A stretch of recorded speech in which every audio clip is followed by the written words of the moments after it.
হরিনামের পরিণাম ভবানীপ্রসাদ মজুমদার।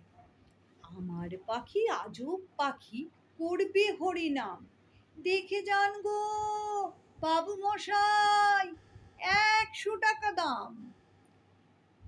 এই ছেলেরা চুপ করে থাক, করিস নে শোরগোল। বল তো পাখি বল একবার, বলো হরি বল। সত্যি পাখি বল হরি বল বলেই দিল জোরে। বংশীবাবু 100 টাকায় নিলেন খাঁচা ধরে।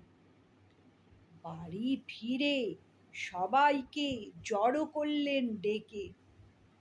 জনা 50 লোকের মাঝে জোরে বললেন হেঁকে, এই যে পাখি দেখছো সবাই মথুরায়ের ধাম, এই পাখিটাই দেখবে কেমন করবে হরিনাম।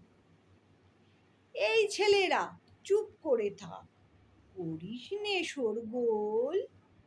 বল তো পাখি বল তো দেখি, বলো হরি বল। পাখি কিছুই বলে না তো, চুপটি করে থাকে। বংশীবাবু রেগে মেগে বলেন তখন তাকে, এত করে সাধছি তোকে, বাড়ছে কি তোর দর? দোহাই পাখি বল হরি বল, নইলে খাবি চর। বললে পাখি চুপ করে থাক, এখন আমি শুই। বল হরি বল বলবো পরে, মরবি যখন তুই। নমস্কার।